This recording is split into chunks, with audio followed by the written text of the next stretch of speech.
Wait, wait, did you just say mom's watching? Ma's watching. Yeah, Hi, David. Mom. I'm going to be talking about drugs. Love you. Good morning, afternoon, evening, night, whenever the hell you're listening to us. This is Drunk Discussion, and we're your hosts. I'm Paul. And I'm Connery.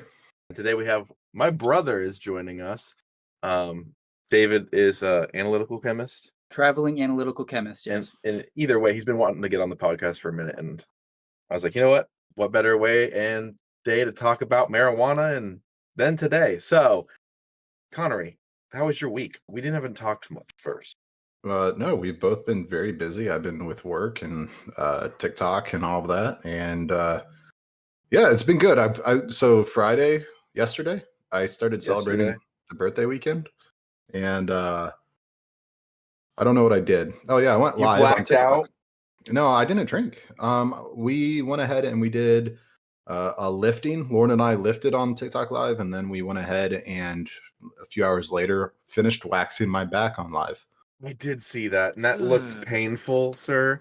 But I mean, hey, You know what? I've always thought about waxing it too, because shaving just doesn't work. It comes back, it's itchier. This morning, I learned that even though you can lift a shit ton of weight, when it comes to rock climbing, your finger strength is important. Yeah. So what are you drinking on today, then? A good old can of Bud Right. Well, we're drinking some Old Elk. We got 3 different kinds here. David went with the 4 grain. So did I. So got the gold little puker out again, a little pukey.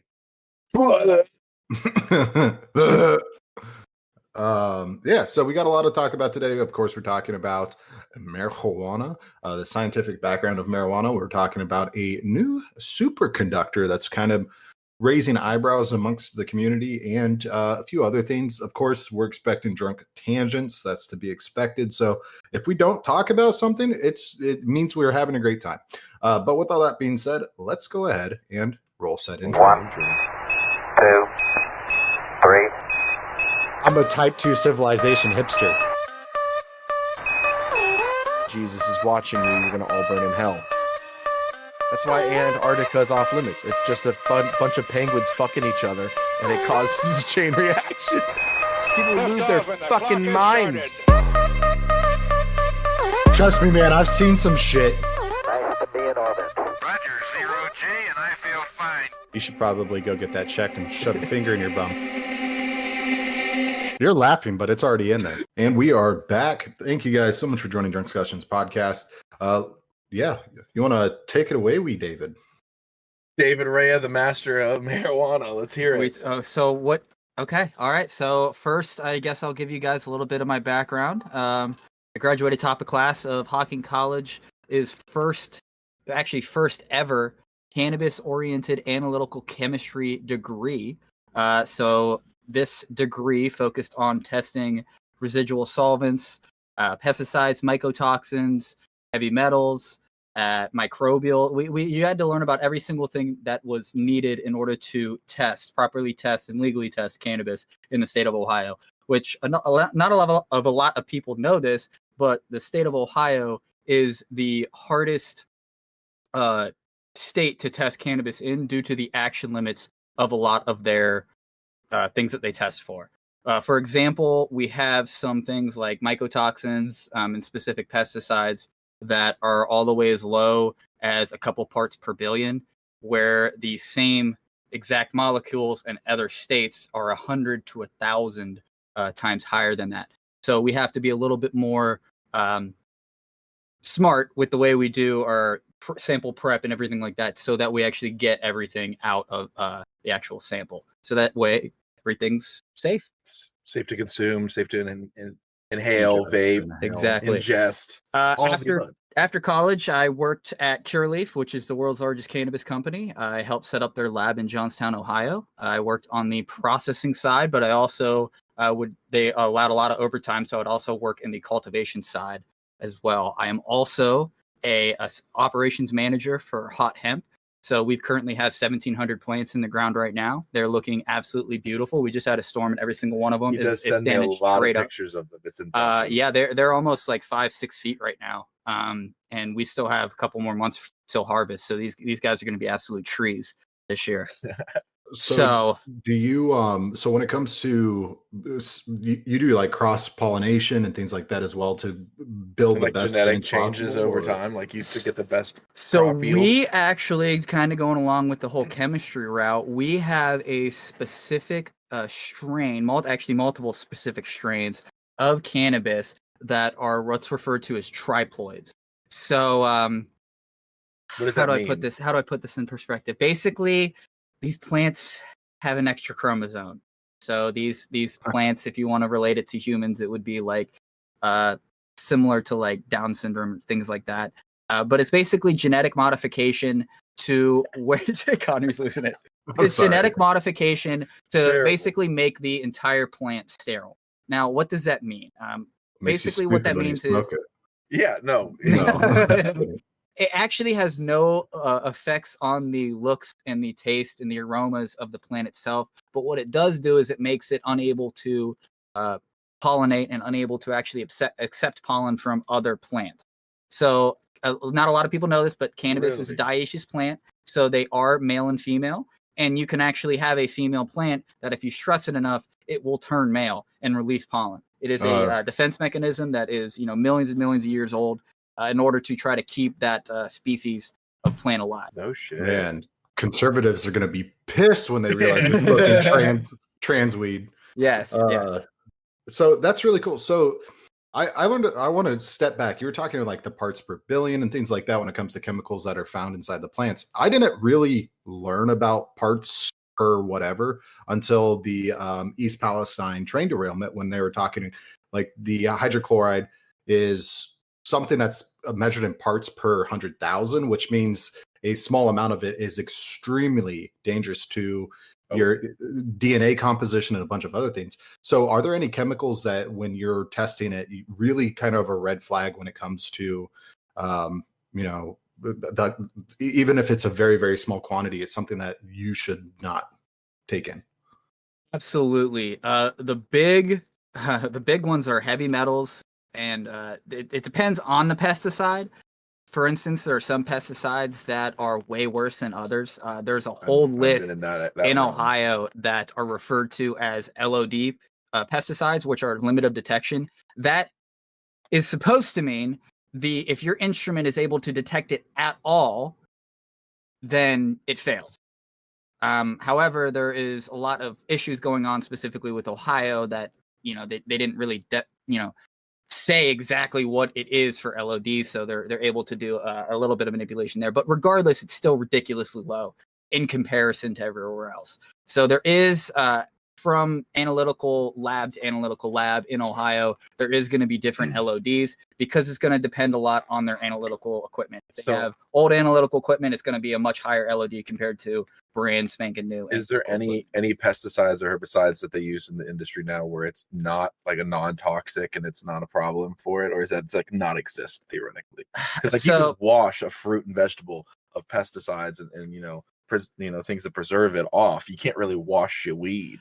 Yeah, so that's when we get into a very tricky subject. And there is definitely, if you go and look, for instance, for Ohio, it is required for them to list out exactly what they spray. So if you are curious and you are a medical patient in Ohio, you can go and look and see what each different processor, cultivator, where they're getting their stuff from, and if they have anything that you might not like. But overall, there's a lot of banned pesticides, and there is a lot of action limits that are set for some of these pesticides that in the grand scheme of things, for the overall United States of America, we have the basically one time exposure limit. So you're going to be safe in that aspect. However, if you're doing stuff at home and you are spraying pesticides on your plants, that is something that I definitely would recommend if you can. If you live in a state where you can get it tested, you definitely want to do that. This is with fruits and vegetables as well. If you spray anything on your plants, guys, I really do think not just washing them, like you should get them tested and to see if you actually are. So That's why it's better to go organic. But guys. financially- it's better to go organic. Financially, though, like not everyone can. Is it cheap to get your fruits? Like if I just wanted to test my peppers, I can just like take them to you, or like is there a way they can go about testing? So for cannabis testing labs specifically, they're not allowed to test anything else other than cannabis. They're not legally even allowed to test and give you a certificate of analysis for hemp. It is marijuana, medical marijuana only for the state of Really? Ohio. Some other states, they might be a little bit different. There are some multi-state operating labs that some states might be able to do it and the other states might not. But I know that was kind of crazy. No, there's definitely exceptions to rules each place you go, and there's definitely changes in prices wherever you go. For instance, for hemp, you can go all across the United States, and so prices are way lower comparatively to like medical marijuana. So I don't know if you'll know this question, but when it comes to testing, when it comes to background of the product that you would be consuming as a medical marijuana patient, what if you could list like the top 3 states when it comes to extensiveness, when it comes to testing? And like I said, I don't know if you'll know that, but what would you say the top 3 states when it comes to medical marijuana testing are?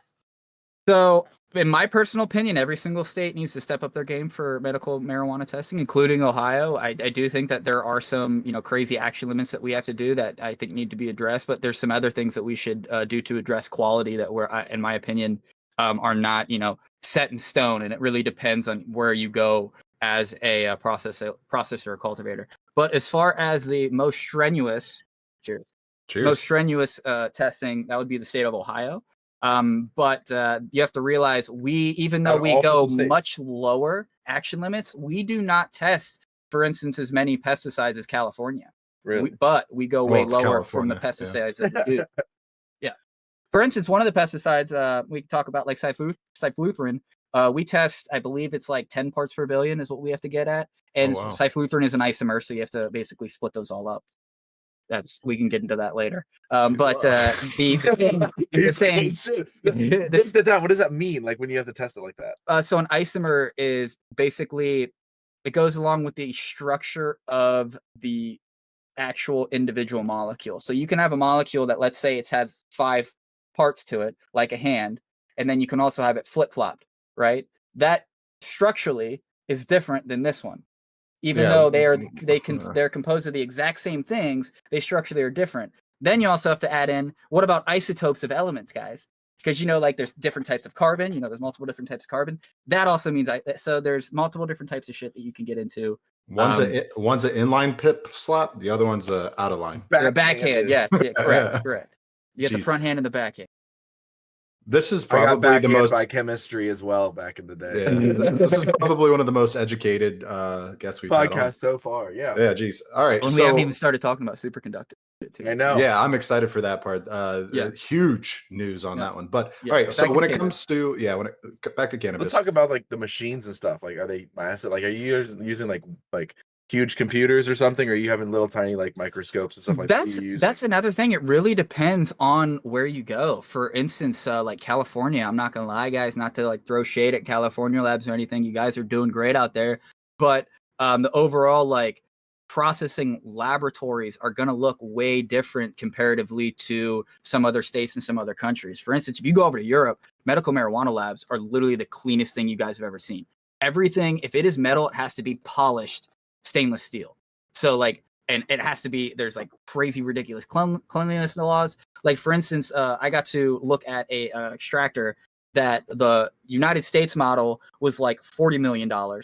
The same exact size and throughput model that was up to the EU standards, almost $300 million because of all the extra shit that they had to do to polish stuff up. Basically every single line of tubing polished, this, that, and the other. Do you think it's just because of the extensiveness of how long the UK's had a little bit more open laws and regulations in regards to marijuana consumption? Really is more the way that they're setting up their cannabis laws. They're really treating it more like medicine, while the United States is kind of treating it more like a commodity, which allows for different issues. I think that there should be both, in my personal opinion. For instance, if you treat it more like a commodity, you're not going to be as caring more about quality. You're going to be treating it more like, for instance, like not to call out, Bud Light or anything, but you're going to treat it more like a Bud Light. It's all about marketing, the quantity, and marketing and the quantity over quality, getting it all out to the people, as opposed to like a craft beer where, you know, they're taking a lot of time for the bottles, for the labels, for the ingredients, you know, they're doing all this other stuff, which I'm not saying Bud Light doesn't have its place. And I'm not saying this, you know, like more recreational market cannabis does not have its place. I think it does, but it's really disheartening for the connoisseurs out there who actually want good quality medicine that don't need a lot of THC to get them to where they need to go. I think So I know what you're gonna ask. you're also one of the first marijuana licensed connoisseurs too, right? For the state of Ohio, yes, I was in one of the first licensed marijuana medical patients. I'm going to be giving up my medical card this year just due to I'm going to be traveling a lot, and it just doesn't really make sense considering I'm not even going to be in the state. And also, I'm, you know, running a hemp company, so I'm just going to use a lot more of the hemp that I'm able to get for a much reduced price comparatively to the actual medical marijuana. And it does similar effects. I mean, definitely, if you're, you know, completely locked up, you're definitely going to want THC. I'm just, you know, going to be honest with you guys. But hemp will get you through the day and get you where you need to go. But anyway, back to what you were talking about. I am also I have a cannabis sommelier certificate. So I am very earthy. No, this Yeah. one's floral. Yeah, so it's not in and of itself like a wine sommelier where I can just, you know, open up a bag and be like, oh, that is Blue Dream 1994. You know, like Yeah. no, it doesn't work like that. But what you're able to do is you're trained to use your trigeminal nerve in your nose to actually pick out effects and aromas that will cause different flavors, and not only flavors but also sensations as well. So I'm Wow. actually able to open up a bag with my, you know, eyes closed, being able to smell it and basically feel my nose, and be able to tell if it's a little bit lower, like, all right, this is going to be a little bit more of a sedating guy. If it's a little bit higher, you know, going to be a little bit more of a stimulating guy. So, and if it's in between, you can kind of gauge if it's kind of like a hybrid thing. So I think it's safe to say, like, we've all done it. Before medical marijuana existed, we all smoked it. Looking back at the shit that you've bought, not exactly on the I was on going to those ask scales. the same question. Damn. Do you, now that you know your shit, so to say, do you look back and say that guy really lied to me about this was an indica or a sativa? Oh yeah, or anything like that? absolutely, guys. Absolutely, Isn't guys. like And, indica and a sativa like not a real thing anymore? Either? if you guys, that's like a whole like 20-minute conversation. If you really want me to dive into it, Kind of, You yeah. just want to- and it's a bit. I've heard in the community it's quite a big diversifier too. Yes. So a lot of the states are using indica, hybrid, and sativa. But I'm sorry to break it. I'm sorry to break it down to you guys, and I'm sorry to, you know, kind of crush this whole veil that has been put into the cannabis industry. But those don't exist. So cannabis sativa, it's actually cannabis sativa Linnaeus. That last part sounds familiar. Carl Linnaeus, he's the guy who made binomial nomenclature. He's like very, very famous, you know. So Everyone knows of him. that He's is super famous. rope. When you think of cannabis sativa, that is like when most people think of hemp, They think of, you like, know, rope. they like, think of like the rope Yeah. type of hemp. There are multiple different types of hemp that we can get into For here in a fibers, second. yeah. But there's fibrous hemp, and there's also hemp that you can now consume as medicine that is made to, you know, for minor cannabinoids, like the stuff that my business So does. the idea of when they say sativa, they're just getting after a taller plant. It's not necessarily really the effects. They're like, oh, this plant's taller. It's closer to hemp, or no? So it really depends on a lot of factors: internodal spacing, how close they grow together. If they're not able to grow like super close together, super tall, not having buds at all, if they are really close together, super tall, that is cannabis sativa Linnaeus. That is the fibrous rope type of hemp. So when it comes to, is there like observational studies that are being done in regards to different strands? So taking a group of people and saying, okay, what did you experience during this? Did you have relaxation? Did you have Yes, pain yes. relief? Medical. Yeah. Yes, there is multiple different studies that are being done. With it being not federally legal, it's being really hard, and they're only able to do so much with these studies, and it's kind of, in my opinion, not where it needs to be. A lot of it is more anecdotal questions and things like that, not actually like doing brain scans or anything like that, which is my opinion what needs to be done. MRIs, things like that. These types of things need to be done for cannabis and cannabis patients, because cannabis reacts differently to each individual, and also depending on your natural endocannabinoid levels can also react completely different. Like your 2-arachidonoglycerol and your anandamide levels, those are what are actually responsible for your natural homeostasis as a human being. So the endocannabinoid system is actually we thought it was part of your nervous system, and we found out later on that holy shit, these are actually two separate guys. Even though they are basically guys, two separate guys, two separate guys, like they're in conjunction with our nerve, right? But they're not actually like nerve cells or cells. So we always, back in the day when people were cutting people up, trying to figure out what the heck's going on inside of a body, they just thought that the good old days, they just thought that those were nerves. But in fact, they are nerves and your ECS intertwined. Correct. Wow. Correct. So holy shit, Paul. How's it feel having a brother that's a fucking genius compared to you? I got the athleticism and you got the brains. It is what it is. I'm telling you Funnier what, too. this is the most engaging conversation I've ever had. Not just because we're talking like marijuana. He's saying shit I've never even heard of. Never even heard of. And that's what I'm saying. Yeah, sometimes you got to break it down for us, though. Like, not every listener out here knows exactly what you're talking about. A lot of the times the listeners that we I'm have ignorant in this topic. A lot of are the time. word I of look at him. mouth. And when it comes to word of mouth, David, think about who I am and who Paul is. And you're generally getting the basis of who's joining this podcast. So layman's terms is always a great way of putting it. Yeah. But no, this is great. So I had a question that I've been kind of dwelling on. So when it comes to growing factors, do you do, or is it a mixture of both indoor controlled environment, or is it a field? Like, do you have to have exposed to the UV elements? exterior So sunlight? I've grown large scale indoor and large scale outdoor. Cureleaf was large scale indoor. We had over 14,000 plants. We had a max of 14,000. So basically when you get to certain levels, you'd have to like kind of fluctuate and kill some off if you didn't want them and things like that, so that you're always at the 14,000. But we had over 14,000 plants inside. And then also at Hot Hemp, we've got, like I said, 1,700 outside this year. I will say, in my personal opinion, I mean, obviously, cannabis growing is like, the old saying, there's more than one way to skin a cat. But in my personal opinion, growing outdoors with supplemental lighting is superior, just because of some of the results that I have seen. But it doesn't mean if you grow outdoors that your stuff's going to be good. There's so many factors that you have to deal with. Not only is the lighting that you get important, but the airflow is very, very important. The type of soil that you have is very, very important. If there is enough beneficial bacteria and fungi like mycorrhizal life in there, all these things are very, very important to not only cannabis, but to every single plant.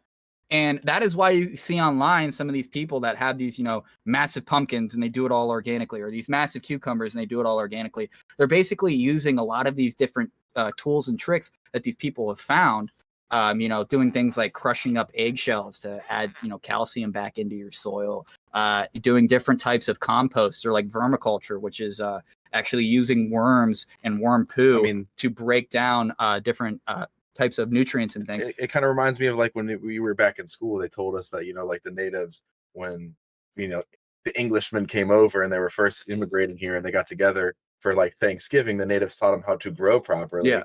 And they would put fish down underneath the maize. Yeah. So like the idea is there's a lot more nutrients that are going to hit the nitrogen that they need, and everything directly onto that seedling. And to go off of that, they also talked and taught us about companion plants. So a lot of people don't even know this because they just want to have these nice clean gardens, but it's good to have companion plants with and you can look it up. Each plant, I guarantee you out there, has some sort of companion plant. And obviously there's ones that are negative. Like yes, absolutely. Absolutely. And there's also types of plants that you can plant to, for instance, let's say your tomatoes are getting attacked by a certain type of insect. Right? Yeah. Well, clover is one of them, but you can plant specific plants next to it that will attract all of your bugs, and then your tomatoes are fine. They're called sacrificial plants. The tomatoes we had this year got destroyed, but the peppers are looking fantastic. Exactly. Yeah. But we also have honeybees now. That's a big thing. You have more pollinators around the area. It's going to make, better fruit, right? Pollinators are a big thing. And I don't know, there is not a lot of evidence out there with cannabis and pollination, but what I will say is there is a bee hive at right next to our farm, and I always see bees covering our plants, and the honey tastes like hemp. Yeah, so, I've heard that a few times. So there's a lot of hemp honey out there too. Yes. Now, what about the bees up in the north that people say they would like eat and get the pollen from a local plant, and then they call it like your hot honey. It would get you like hallucinogenic. Hot honey, I think, is a little bit different than that. I think hot honey is actually like rotten honey. Yeah, I think there's like some. But I mean, sort of, saying like, if it can happen fermentation. in that situation, couldn't it theoretically happen with just high levels of THC bud plants too? Like if they go in there and get that those pollen. I would and imagine those you'd I don't have know to mix about it that. oil with it. I don't know about that. That's a lot of You think it's that's a stretch, or I think has it it's done? a stretch. But I will say I have had infused honey, and infused honey is amazing, Amazing. It is. absolutely amazing. So it's like a tincture, But it's honey. but it's honey. So down here in Florida, we have what you would call flea market weed, and it's the THC 10 or whatever. Oh, the deltas. Oh, that's Yeah, a the whole deltas. thing, isn't it? It still has a psychological effect to it. It still has a body effect to it. What is the major characteristic differences between that and what you're doing? Yeah, like if I get All a right. Delta 10, is it So- like real weird, or a Delta 8? This is gonna piss a lot of people off, but I'm sorry to break it to you guys, but yes, there is some Delta 10, Delta 8s, weird things that go on in cannabis that could potentially produce a small amount of it.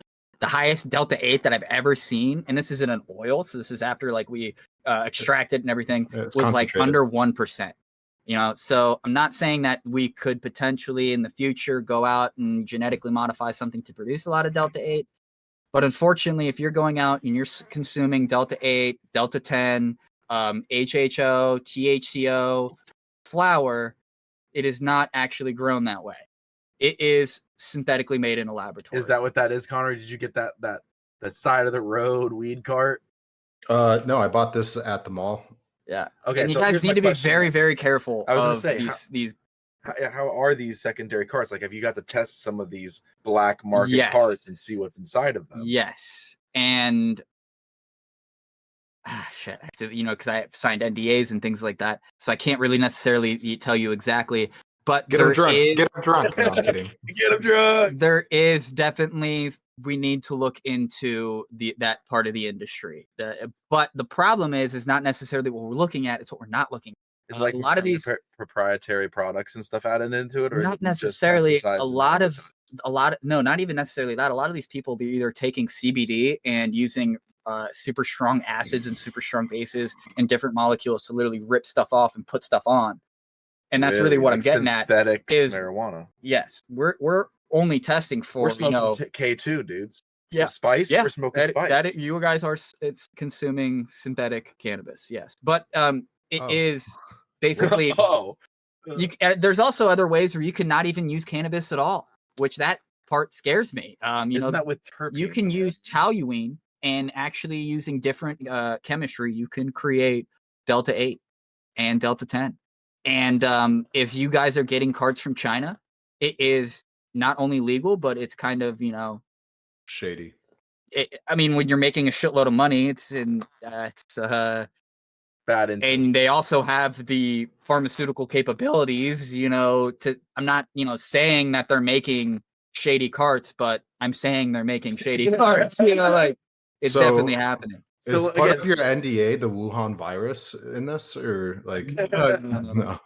All right, so it's like, what have you completely tested? synthetic then. So what's causing like the psychological effects? What's causing the body? So you're saying like the body relaxation part of it's probably related to CBD, but anything that's happening with neurologically necessarily. or whatever is synthetic. So that kind of goes back to what is your endocannabinoid system. So you have your like CB1 and CB2 receptors. Those are your two main big ones. There's a bunch of other receptors that your that endocannabinoids can bind to. I think like one of them is like TRVP1. There's a bunch of other different crap that they can bind to. But in the grand scheme of things, it's CB1 and CB2 receptors. So you have, as a human being, actual receptors when it comes to cannabinoids that are Correct. specifically directed towards marijuana. Cannabinoids. Yes, Cannabinoids. correct. So And they're all over your body.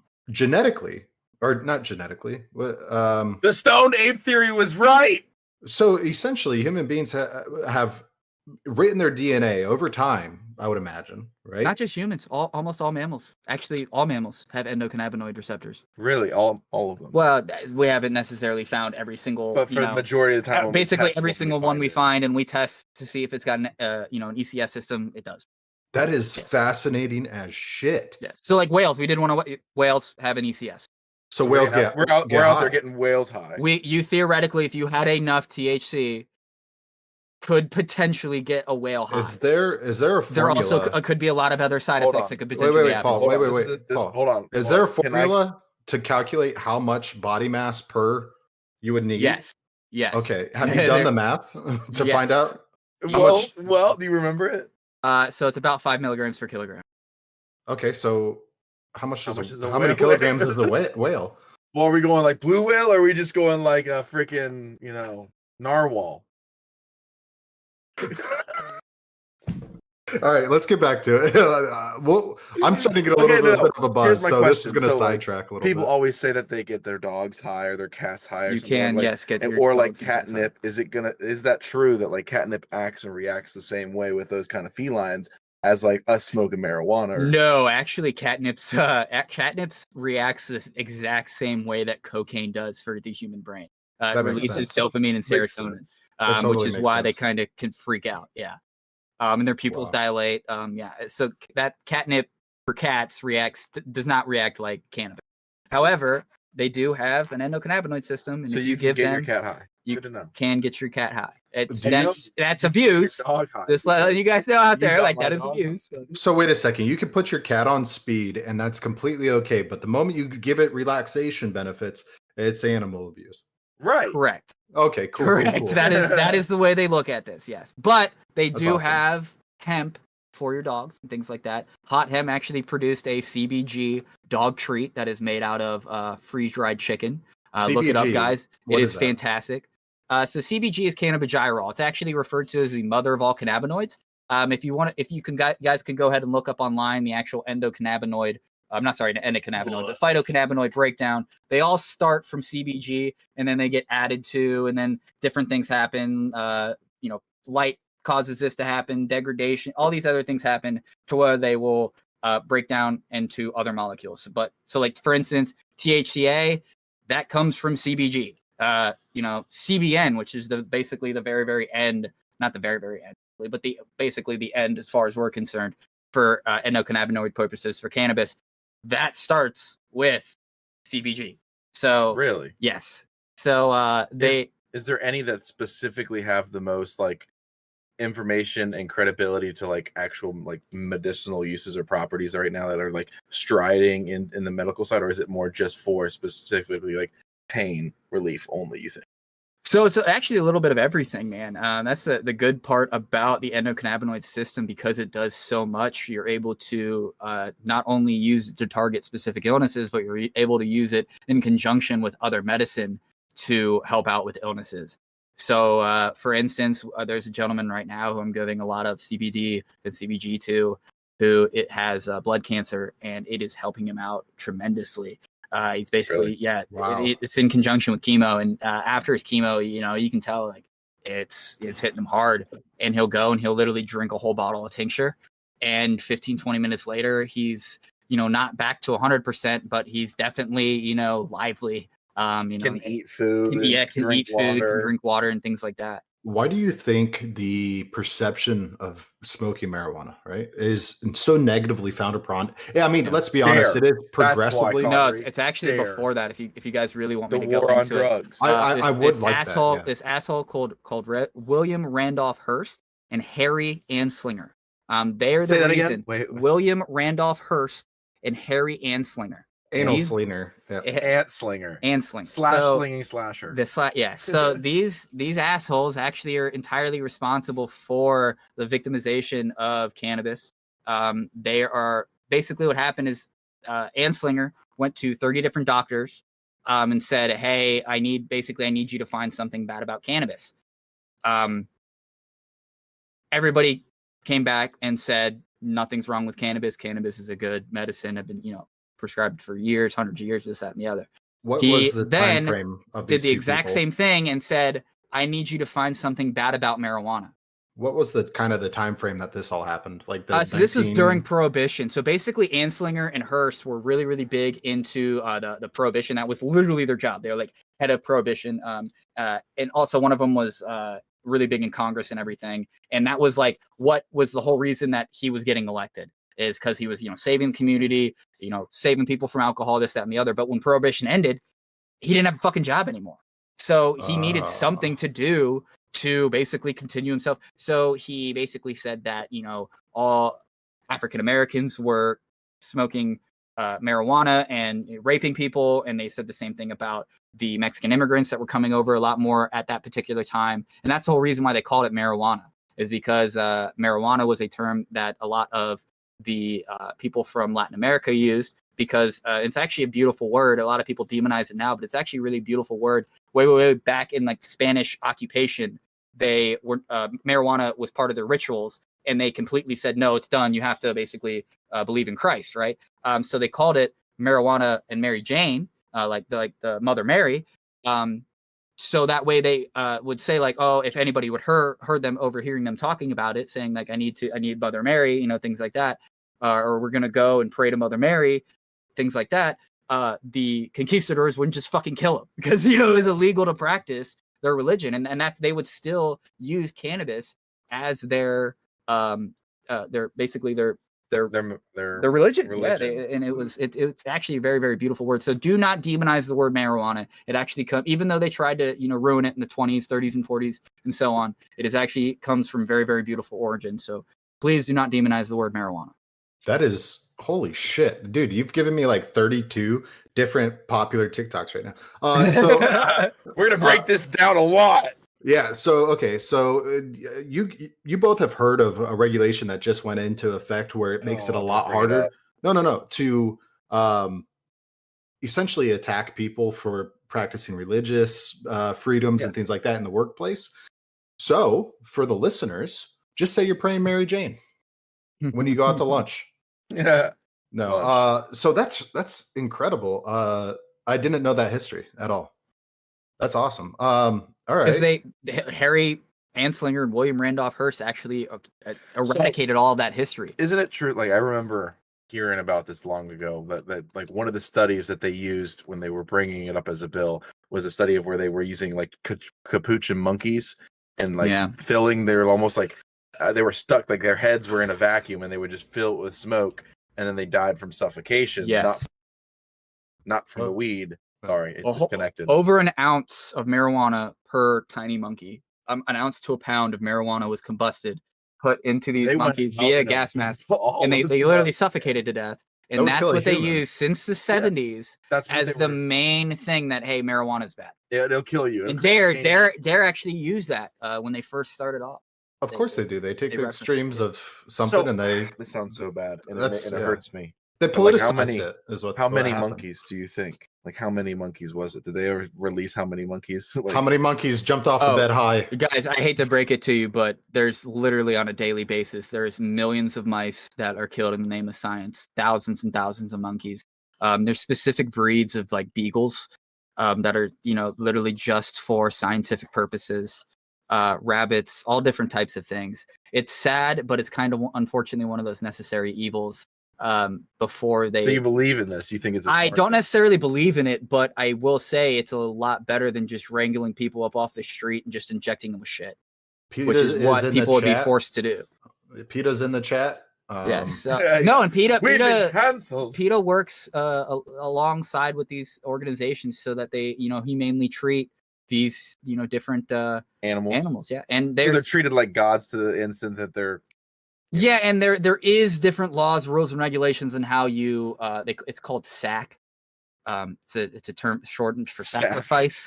There is rules and regulations for how you dispatch of the... I don't know what they call them, patients. I really don't know. It's messed up, and it's really sad to think about. But it is. There's actually a statue in Russia of a large mouse. I think he's holding like a double helix and everything, and like has like a lab coat on or whatever, in tribute to the millions and millions of mice that are killed each year. That's the Russians would have that specifically for that. I mean, to be fair, it is going like he said it himself. I mean, when it comes to the studies that are going towards it, it is something that's treating kids, teenagers, adults, grandparents, old, young, of all ages, everything when it comes to getting through cancers. So is there vaccines, things like that? Not just that, but also for livestock too. Yeah, correct. So has there been a lot of research going into livestock medication recently? Has there been any correlation between like Alzheimer's research and marijuana or anything like that? Yes, actually, a lot of research, and actually some anecdotal evidence that I will say for ourselves with our father. There's times where I walked in and he looked like he had no idea what the fuck was going on, and he like kind of looked at me like he didn't. I mean, like he kind of knew what I was and everything, but after he would consume cannabis, whether it would be THC or CBD, I gave him a lot of hemp. He, within a few minutes, would instantly be back to his old self. Wow. So I will say, there's, in my personal opinion, there's a lot of anecdotal evidence with like dementia and Alzheimer's and everything like that. But there's also a lot of actual research papers and stuff going on right now. At the cellular level, it actually helps break off that plaque. So there was many times when Dad was high though, and he was definitely not here. Absolutely. Well, yeah, it kind of goes to show, like with the whole medication, you get too high, you get too high. Like It happens to all of us. Yeah, no amount of. So let's use you as a prime example. If I was to walk into the shop and say, okay, I'm experiencing thoughtfulness, I'm experiencing depression, I'm experiencing pain, anxiety, any of these things that people are needing. If somebody was to go into the shop and they're looking for something specific, maybe they're introverted, they don't want to talk to the shopkeeper, what would they look for say anxiety? So that's where you get into why we got to the sativa and indica before. Yeah. That's what they're trying to use those as like reference points and reference points of it. Like they're trying to say that sativa is stimulating and indica is sedating, and everything in between is a hybrid. Which kind of getting back to the whole sativa indica hybrid, everything full loop, full spec. There is cannabis indica. There is cannabis indica afghanica. There is cannabis ruderalis. There is cannabis sativa linnaeus. There's all these different subspecies of cannabis, all tied up within one. And you can, and now due to a lot of modern breeding, they're kind of hard to determine until we actually look at the entire cannabis genome. Track it. Is there anyone that claims then to have like the closest original to it? Oh no, there is still. It's a whole thing right now with land races and everything. Like there's still cannabis ruderalis growing in the like Siberia. There is still cannabis indica afghanica grown in the Hindu Kush mountains in Afghanistan. There's still cannabis indica growing in again the Hindu Kush mountains and things like this. And you can actually find these strains. You can, and there is actually people. There is actually this whole kind of subsect of the cannabis industry that these people go out to try to get the old school cultivars to help clean up their genetic lines, because we're having a lot of problems with IBLs, which are referred to as inbred lines, where it's you are starting to get really pretty nice internodal spacing type buds. Not doing anything that we're like really wanting but it doesn't mean shit if it grows 2 weeks and then just dies, and that's literally what we're having happen. It's actually, in my opinion, starting to become like an epidemic in the cannabis industry. You can market industry. And polish a turd, but at the end of the day it's still a turd. Everybody is so overhyped about getting the highest THC content that other aspects of the cannabis plant are completely thrown out the door. Yeah, that makes complete sense. So it's sort of like the concept with corn stalks, right? So you can grow a 30-foot corn stalk, but it's completely worthless the moment it starts producing corn because it will fall over with the stalk being like that. So it's kind of the crossbreeding side of it. I am going to go ahead and use the restroom real quick, but we do have a question from Logan, and this is something that you two can discuss. Terpenes. What is a terpene? Terpenes. Yeah, terpentines. I'll be right back. Dr. Dave. So I actually validated a terpene assay for the last job that I was at, cannabis industry. So terpenes are actually natural hydrocarbons, guys. Very similar to a lot of other hydrocarbons that you come in on a regular basis, like propane, butane, things like that. But they are aromatic compounds that are naturally produced by plants, right? So they're responsible for a lot of the natural aromas that you would smell on a daily basis. Perfume. You're getting the yes. Some perfumes actually do consume terpenes. For instance, if anybody likes the smell of lavender, you are actually smelling. When you think of the smell of lavender, you are smelling linalool. That is what you're making that correlation to. If you really like beer, you really like hops, you're really smelling is myrcene. If you really like the smell of black pepper, that you're smelling beta caryophyllene. There's all these different terpenes. For instance, I tested in my assay, we had like 64 Different terpenes. different terpenes that I would So test each for. one of those is like a different sensory in a sense. It smells. Yes, taste. so there is what is referred to as the entourage effect with cannabis and terpenes. So it is believed that the cannabinoids will actually bind with the terpenes and they will stay on your receptors longer. And not only stay on your receptors longer, have a completely different effect depending on the terpene that is binding to the cannabinoid. Now, we do know that there is an entourage effect with different cannabinoids. So, like, for instance, CBD and THC can bind together and stay on your receptor longer. So that is something that is really, really cool with cannabis as well. But so you can kind of use that. Is there companies out there then using these terpenes as like replacements then, and they're technically More also marketing. getting you high? More marketing, but marketing. yes, they are saying like, oh, this is a little bit more stimulating. Oh, this is a little bit more sedating. Oh, this is a little bit more this. And it's But you just can't really lasts say like longer, this is going to back give and you forth. this effect, because each person's different. Right. Go on. So this is the common question, especially with somebody that's first getting into medical marijuana or recreational. Is I got too fucking high, and what I've been told is if you've gotten to that point, put a little bit of CBD tinctures under your tongue; it'll bring you down. Yep. What is that the case, and why? That is the case. Or is it with milk too? So, Isn't it like kinda the whole going thing with back- fat. that could actually So theoretically get you more fucked up if you had an edible, but we'll go Really? into that in a little bit Okay. in a second. But going back to like what you were talking about with CBD, if you, like I said earlier, if you consume THC and CBD, it really acts with all the minor cannabinoids, CBG, CBN, blah blah blah, whatever, all the cannabinoids. If you consume them at the exact same time, they have a lot more likelihood of them binding together and staying on your receptor longer. However, if you let's say you smoke one weed, right? One marijuana. You smoke 1 unit of THC, whatever that may be. And then 5-10 minutes later, you smoke 1 unit of CBD. The CBD, because it's such a large molecule, will actually knock this THC right off of those receptors and replace it. And could potentially, if you're like way too high, bring you down. Also, if you're not high enough, bring you down and get not where you necessarily want to be. If you want a more of a stimulating, like say your pain's really, really, really, really bad, I would recommend taking the endocannabinoids at the exact same time. I would not take THC first and then CBD second, because it might kind of be a little bit, counterintuitive.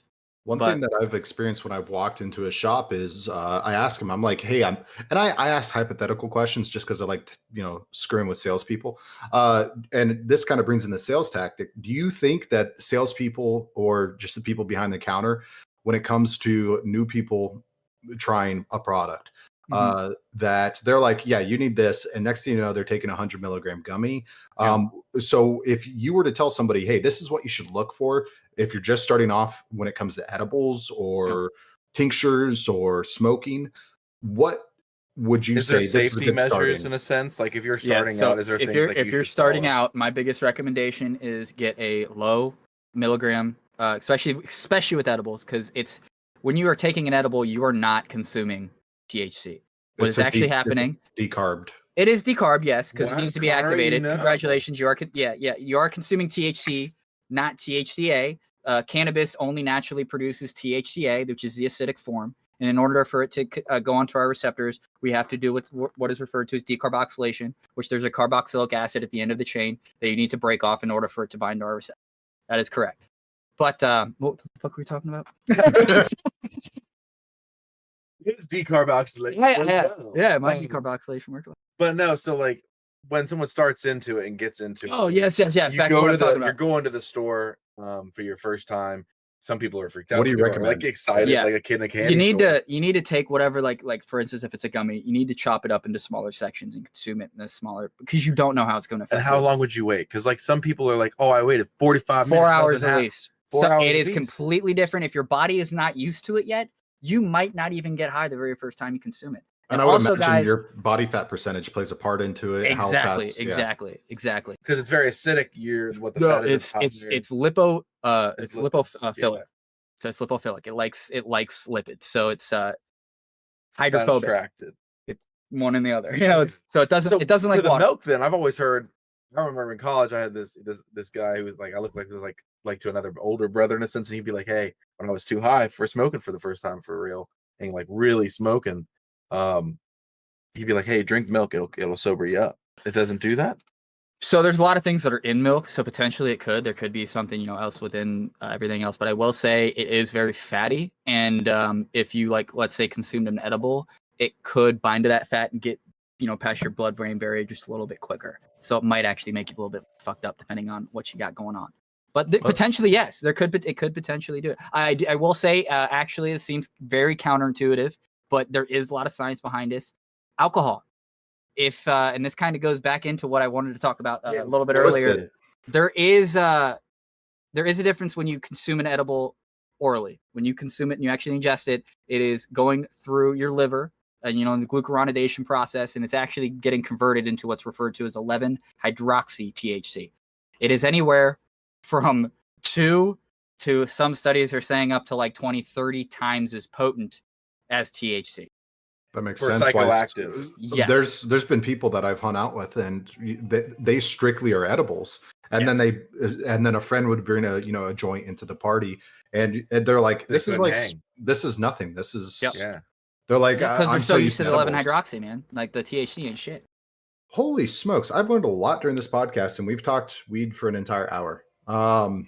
There's so much more. It just goes on and on and on. Because I mean, one things I always would ask you about too was like when you had the male, female, and there's like the secondary plants, like I guess the pollination and cross pollination process. People see these things where they're like, oh, we cut it off and made a sliver of this one and kept it going. How does that work? Like, what is it called? A drone? It's a drone, right? A clone? A clone. Yeah, So you're referring to cloning. That is very, very common in the cannabis industry. You'll basically have a mother plant. You'll cut 10 to 18 inch sections off, and then you can use rooting hormone on that to get the roots to go faster. But basically, that will then turn into a whole plant. You could also do crazy things like grafting, where you grow another plant and then attach the cannabis plant on top of it. So if there's an already existing root structure, like a tomato plant. Correct. Yes. You could just attach it. Yeah, like a very common grafting plant that people do for fun is called a ketchup and fries plant. They'll have a specific potato bottom that is, in the roots. They'll chop it and then they'll put a tomato on top. And it grows both? And it grows both, yeah. So when you're done, when it's harvest time, you have potatoes and tomatoes. So I was watching all you gardeners out there, some extra today. fun, cool stuff to get into. And Potatoes, ketchup and fries. Well, I was watching a TikTok earlier today, and she had somehow a spearmint plant was producing blueberries also, and the blueberries were they tasted like spearmint. Yeah, that's grafting. So is that like with the grapples when like you have apples that taste like grapes and shit? Like I've been seeing those things. I don't know about that necessarily. They very well could be, but that could also be genetic modification. There's a lot of that going on with food nowadays as well. Basically, all of the corn that we have nowadays is entirely genetically modified. Yeah, it's all based off of the grass. Oh, so a question that I was thinking about while I was peeing. So marijuana, is it a flower, a fruit, or a vegetable? Ooh. So it's technically a fruit. It's not a flower. They refer to it as flower, but it's a fruit. It is also referred to as the fruit of the plant. Okay, but technically, fruits come from the budding flowers, right? Or like it's the flower first, then just the whole thing with fruit is a lot of people associate fruit with sweetness, and you can have like fruits that are poisonous. Tomato is a fruit because tomato is a fruit. But I'm stating like it starts off in the spring as a flower, though it gets pollinated and then it starts and grows its fruit, though. And no, it's the whole life cycle of the actual bud. The female plant has pistils on it that will then collect pollen, and then they will basically kind of go pseudopenis. Not a pseudopenis. It's not like the hyenas, guys. Cannabis does not have pseudopenises. All right. So back to the lunch break, you're going to go ahead, and if your manager asks where you're going to go have some fruit and praise Mary Jane. Yeah. Right. Full circle. Full circle. Holy smokes, David. Dr. Dave in the house. This is very informative. I learned a lot. What are some stupid, interesting facts that you have when it comes to the industry? And Pipeman just text something. Kind of like a pickup line. If somebody you're going to go up to and it's a pickup line, you're going to say this. The first thing you're going to say about marijuana. First thing I would say about marijuana, how it could actually help people and not just uses to get people high. And that's unfortunately with the recreational aspect of it in the United States, which is a good thing. I do think that people should be using cannabis more so than alcohol. Not talking shit about drunk discussions or anything, but Yeah, that's just you my dickhead. that's just my personal opinion. I have never, in my personal opinion, in my personal life, I've never seen someone get high and then go start a fight. But I've seen a lot of people drink alcohol and want to go start fights. So just with that commit simple logic larceny. right there, yeah, or crazy. Usually shit. they're high and they mess up, and then they're arsonists. Yeah. But that's different. Yeah. Paul's over here doing math. 1 plus this equals fire. Fire, fish, actually. Fish. So okay. Yeah. Yeah. Marijuana. There's a lot of very, very cool things that can happen with cannabis. Like for instance, your CB1 and CB2 receptors. The CB1 receptors is all in your brain. That's like what gets you high. Your CB2 receptors is in your periphery. Like whenever you're feeling like very, very sedated and like couch locked, that's usually your CB2. That's something that's very, very interesting. lethargic, Yeah. So they're actually two separate receptors. So we've got another question. What about CBC and CBN? Those are kind of up and Yes. coming, no? CBC, cannabichromene, and CBN, cannabinol. Cannabinol is one of my favorites because just a little bit of cannabinol can really knock you out, guys. Like when I mean knock you out, like if you have trouble sleeping, insomnia. Is that cannabis alcohol? No. Oh, because it just rolls off the tongue. I was like, that would be awesome. What There is are cannabinol? alcohols in cannabis. Like So there is natural alcohol. yes, like French alcohol. I tested for that. That is also referred to as a Is that terpene. based off of like a fermentation process or during growth? Or? It's really just more so kind of like it's technically an alcohol. It's still like a hydrocarbon, but it's just really the way that the plant makes it, you know. And it's just So you're referring to CBN knocks you completely out. Is that a What product? is CBC then? that you CBC would is buy? another really, really good one for like there's a lot of research going into it right now for like antihistamine type of properties. They think that it might have something to do there. There's a lot of research going in for CBC for So like a antifungal Okay. properties and things like that. Cannabichromene is a little bit newer in the grand scheme of things, even though it was discovered a few years ago. It's still not as much research has been going into it as a lot of these other cannabinoids like Delta 10, because they unfortunately They get the fucked up. spotlight. Yeah, they get the spotlight. While all the guys, in my opinion, that are really, really cool and can actually, have potential to really help out modern medicine, they're kind of down there. And one thing I do want to mention, guys, specifically with cannabis, especially regarding governments and things like that, Oh, fuck the is government. if cannabis did not work and was so bad, then why does the United States have a federal patent on CBD and THC? Do not take my word for it. Look it up. The current He's drug is going called to. dronabinol and Marinol. You can actually get it prescribed to you. It is a THC oral spray, and I believe they have a pill now as well. But they actually have a federal patent on that. I So wonder if it who didn't has work, access to that. why federal would there be a patent. federal patent? And everyone else, David is very happy, and he would never commit suicide. Wait, David, I can do you say not that? have any informations on the Clintons. So to just conclusion, right? This is we're ended up at the end of the podcast. So we didn't talk about LK99. Next time. Yeah, and I would really Yeah. love to be about that because I'm ready to go in on LK99. Honestly, we love you here. Actually, fuck it. Let's do a longer podcast. You want to just keep going? Yes, because This is I probably my favorite. actually the LK99 and the cannabis kind of ties into each other.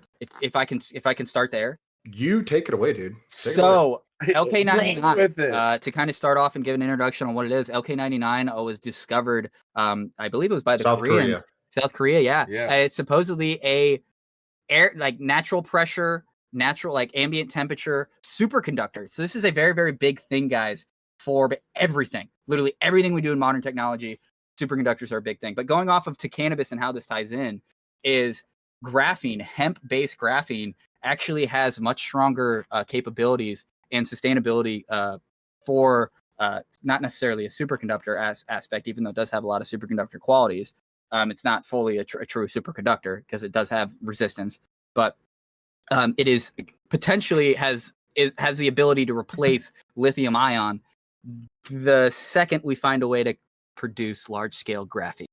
So as long as we get large scale graphene production, we could potentially have cannabis, hemp cannabis, replace all of our lithium ions. So Tesla, that could be a hemp car, literally a hemp car. It charges and to get Not only does it charge up to 100 times faster, yeah, it has a 400 times longevity capacity.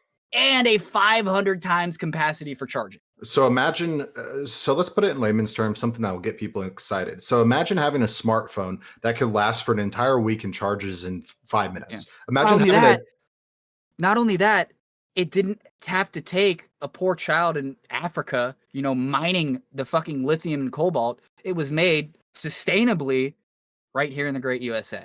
So let's break off, go to LK99. LK99, yeah, let's do it. What is LK99? It's a polycrystalline material claimed to be a room temperature, ambient pressure superconductor. That means it can conduct electricity without any resistance in everyday settings. So the team that discovered it is based in South Korea out of the Quantum Energy Research Center.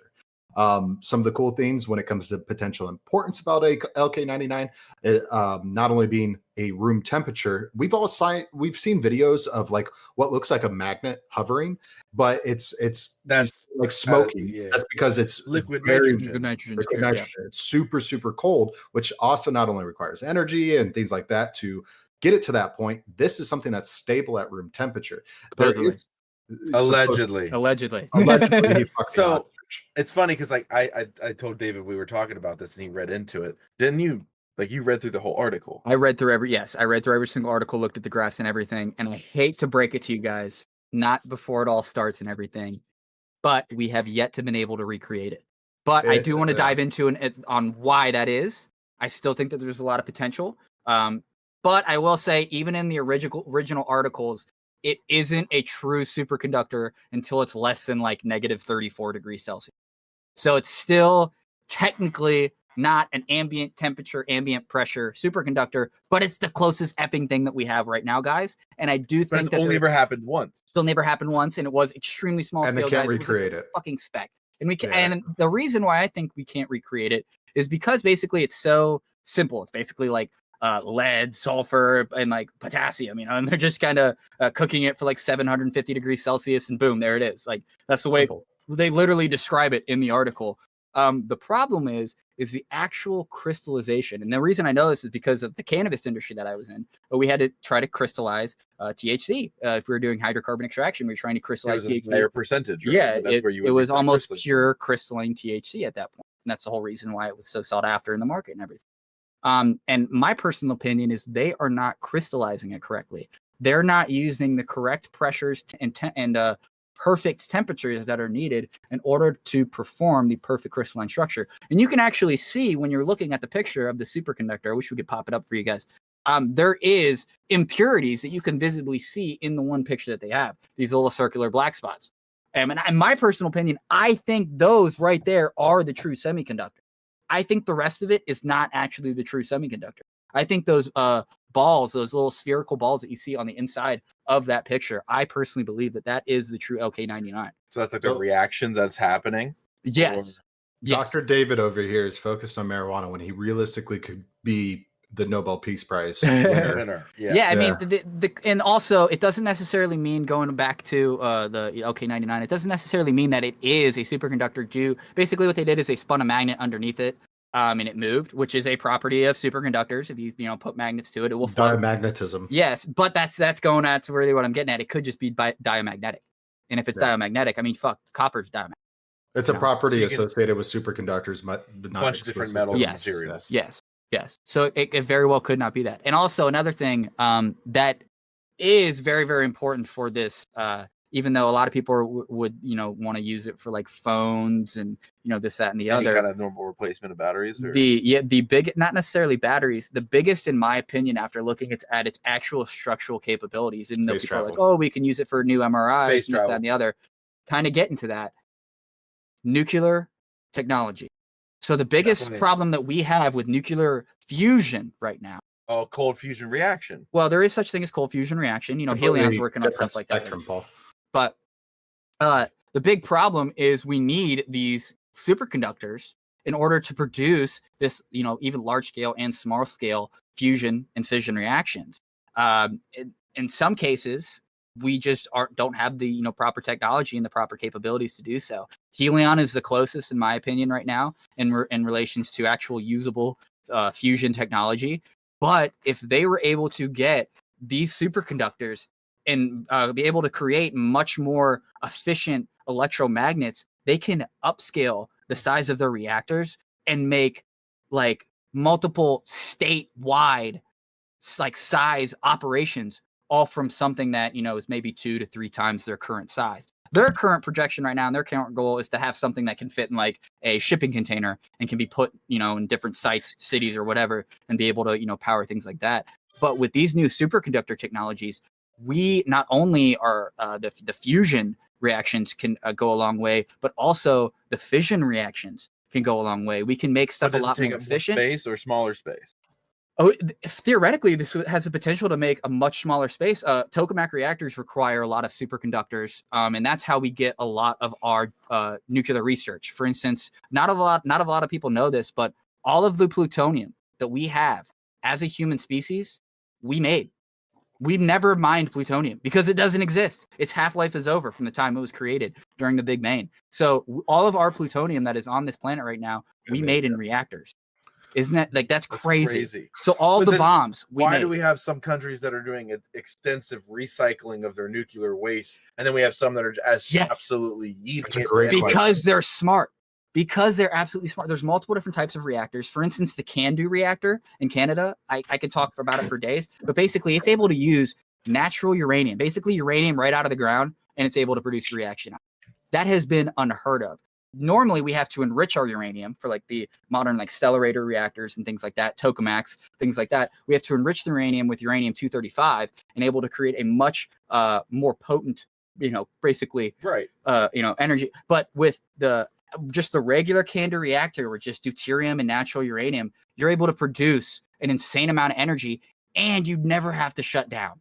But the best part about it is you're actually able to use the waste from the American reactors and power it in a CANDU reactor. So basically, if we would literally sell our nuclear waste to all these different countries, we would have an almost unlimited supply. Imagine taking the studies that are going on at the Hadron Particle Collider and essentially advancing it 100 years in less than a year. Yeah. Aliens are helping us, right? Yeah, and that's another thing is the superconductors are in the LHC. If we were to be able to replace these with things like LK99, we would not only be able to make it much more efficient, but we would be able to have the same throughput at a much smaller reaction size scale. You know what I'm saying, guys? Like this. I was watching something the other day, and it was on like the Ohio class destroyer subs and the new class destroyer subs that they have that are nuclear powered within not just the Russian but also the American military, and that they're nuclear powered. But on top of that, they're using salt water, and somehow they have a way now where the salt water helps with the cooling, and then it also somehow they're able to filter it. So there's like a new way of filtration of salt water because of these new Ohio class submarines, and they're able to have filtered salt water while they're out there. And theoretically, all they need is to stop for food. It makes their unlimited amount of oxygen. It makes their unlimited amount of power. If you're referring to the nuclear reaction subs, what they're doing is they are there's a lot of different types of isotopes, kind of going full circle to what we were talking about earlier. There's this compound called deuterium, which is a hydrogen molecule that has, I believe it's an extra proton in it. Right. Might be an extra neutron, but it's basically referred to as heavy water. Actually, I think now that I'm talking out loud, it wouldn't be a proton because that would be a completely different molecule. It would be an extra neutron. The alcohol's getting. Okay, so, but deuterium is what is needed for a lot of these reactions because it at a heavy water is able to reflect neutrons and able to bounce them off and shoot them. And basically it makes for a much more stable reaction. And that's the reason why the CANDU reactor is much more efficient, is because it utilizes deuterium. Normal pressurized water reactors is what we have, like the stellarators, tokamaks, things like that. The way they made it seem is they were taking like the salt water from right outside. Yeah, they are. So basically they're filtering out deuterium. Deuterium, heavy water, is naturally present in salt water. It's a very low concentration, but theoretically we have an unlimited amount of deuterium on this planet because of the ocean. Yes. So the nuclear fission is a very, very, very important thing to look into as a species, because we basically would have an unlimited supply of it. So that we could have fresh water whenever we want. Yeah. All we would need is helium. All we would need is a compound called helium-3. which Is it running very out. abundant or no? it is very, very rare, but there is deposits on our own moon. And that's the whole reason why China is trying to get. That is why China is trying to get to the moon. Specifically, is for helium-3. They have came out and said. Wait, I didn't think we can do that because the Earth is flat. Shut up, Paul. I'm kidding. Holy shit. That was for you, Connor. So we're getting closer to the end of the podcast, but last question that I have. Say you have somebody that's really interested in getting into this field, getting into the studies, being able to say what you're saying and learn about everything that you're learning. Where would you start if you could start again? Would you still take the same field, I guess, or the same path? Is that what you're asking? Oh my gosh, yes. Yeah. Oh my dude. gosh, yes. If I Due knew to the about this, degree Paul- that I got to do, like, just put it in perspective, guys. Just due to the degree that I got to do, I was running a GC with an FID, Which is what? a gas chromatograph. I was running HPLCs, high pressure liquid chromatographs. I was running LCMS triple quads, which is basically an HPLC that then goes to a triple quad mass spec. I was running ICP-MSs. I was running these things on a 2-year degree that people don't even get to touch one of them until they're a graduate or in a doctor's program. And I was using all of them before I even left college. You're know what I'm saying? literally the definition of a hipster when it comes to marijuana. Yeah.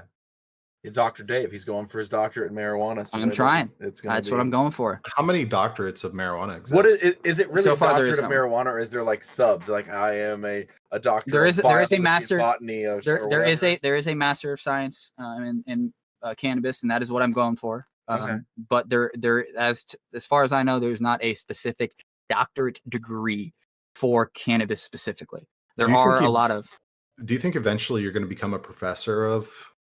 But in Technically, I was. Technically, I was. was a substitute teacher for the Cleveland School of Cannabis. Unfortunately, they didn't ever need me, but I was on their payroll and everything, and so I technically was a substitute teacher for the Cleveland School of Cannabis. Do you think most of the students and the reason why you tested high is because they were high? does it help to study high when you're high and like pass a test when you're high? Like So I will say there is a lot question. of research recently that's been going in for ADHD in cannabis, and there is a lot of people that I know that consume cannabis regularly, show up to test high, and they ace every single test. So, But I also think that there's a lot of different factors to that. So When it you could go just be just for- for them. when you go for your PhD in this field, everyone has to do like a thesis. Have you ever thought about like what your thesis will be on? Yes, in I this thought field? I thought a lot about my my doctoral thesis and the thesis that I might have to do for my master's program and things like that. My master's program is going to be more genetics focused, but my doctoral thesis, I don't know, man. I might end up going a completely different route, and start going more nuclear, something like that. with marijuana. No, not more so with analytical testing. Okay. Things About like to that. show Hiroshima how it is to get high. No. Yeah. No, not necessarily. Boom, that. I just everyone want stoned. a more. Infiltrate. I want clean energy. That's what Yeah. I'm really about. Sustainable. Clean energy. Because I was theoretically, going to say that's we exactly will be where not you just should go. have. We'll have the hemp, which can make ropes and oils and all this stuff that we have. It can make fuel potentially. It's like the plant that can solve all the problems in a sense. So Yeah. Is that something like you'd go No, for? there actually is. Like, for instance, the hemp grafting battery, that potentially right there could solve the biggest problem right now that we have with energy consumption is that we have no fucking way to store it. Right? Yeah, we have no way to store it. We can Yeah, produce nickel energy like hydride, that, guys. We just don't have any way to store it. Yeah, lithium ion, nickel hydride, and then Nickel there's a few other cobalt, alternatives. But There is lithium-ion a lot right of now is research with one of the some better. sulfur batteries that are going on right now, things Yeah. like that are very promising. But yeah, so far, in my opinion, from what I've seen with the actual overall, So, I guess we'll end it with this one question. Everyone dreams and hopes that, like, hey, we're gonna get out of this, prohibition of not just the stigma around marijuana, but the restrictions of years. us. Yeah. How long do you think it'll be until we're allowed to fully, not just like consume as a recreational, like alcohol or anything else that we have, but like start sort of seemed like really taking diving alcohol. into testing of this for all spectrums to help us? so the biggest problem is going to have to do with the federal government. And unfortunately, they make way too much money off of cannabis prohibition. I mean, for fuck's sakes, guys, it's legal in DC to consume cannabis. I was just there a couple weeks ago. I saw people smoking weed outside. Senators, Senators, congressmen. no, outside fucking the Senate and shit like that. but it is still federally illegal, and I kind of find it very, very hypocritical for them to be able to do that. And they're the ones that are also the ones saying like, no, we want to keep it illegal and don't want to reschedule it. But so we have a mom in the questions right now. She's asking, does David have any thoughts on THC and CBD when it comes to breastfeeding? Yes. So I will say this is could potentially upset a lot of individuals. I will say that there has been people that I have met that consumed during their pregnancies. One of the individuals that I met, she had 3 doctors and a lawyer as her kids, and she consumed during all of her pregnancies. But I will say this, CBD attacks multiple, I'm sorry, not multiple, but fast replicating cells. That's one of the reasons why it is so good for cancer and things like that, is because it basically stops the ultra quick replication of cells. So it's not good for breastfeeding. This is, yeah. We don't know. And I think that... And does it transmit to the baby then? Absolutely. We have proven that it goes through the blood-brain barrier and it goes through and is able to go through the placenta and, affect your baby what like about that. Into like the breast milk as well itself? It does go into your breast milk. It, again, going back to the fact that it is very fat-loving. It is lipophilic. It does go into your breast milk. But again, I think that there's a lot of research that needs to be done with it because it helps so much with these pregnancy problems. For instance, there is conditions where these mothers physically cannot eat. And also that too. But at that point, once the baby's out of you, you can always, bottle feed. You don't have to, like, at that point, there's nothing necessarily like forcing you to breastfeed at that point. There's different options. If you really truly needed it as a medicine at that point, you could. But I will say, they're look into your research. I'm also look into, have to realize, guys, if you consume cannabis, a lot of states, they will, and CPS especially, they will take your baby still. So definitely look into that before doing this. But there is a lot of research with like menstruation and cannabis, and there's also a little bit of research going on right now of pregnancy pains and things like that, and how cannabis could potentially help. Like, here's the whole thing: if you're physically not able to eat at all and you're just constantly puking all day, and this medicine is able to get you to eat and able to get nutrients to your baby, in my opinion, and nothing else is working, in my personal opinion, for that specific instance, it might be something to look into for your child. But you also have to realize that that mother could potentially have her child taken away once it is born because she consumed cannabis the entire time. And it is deemed that still a level 1 drug. It is still a Schedule 1 drug, guys. It is more Schedule 8. To put it in perspective, guys, you can buy meth right now at going to a doctor. You can get prescribed methamphetamine, not Adderall. I'm not talking about Adderall. I'm talking about the true methamphetamine. It is still a drug that they can prescribe to you. They try not to because of the whole meth problem and things like that. They try to do like Adderall, Vyvanse, things like that, but you still can get methamphetamine. Wow. So if that's still illegal and that's still okay, but cannabis isn't okay, I don't know, man. Like, and one's naturally grown from the ground, and one's you've made and synthetically. You can still consume your ADHD medications while pregnant in some cases.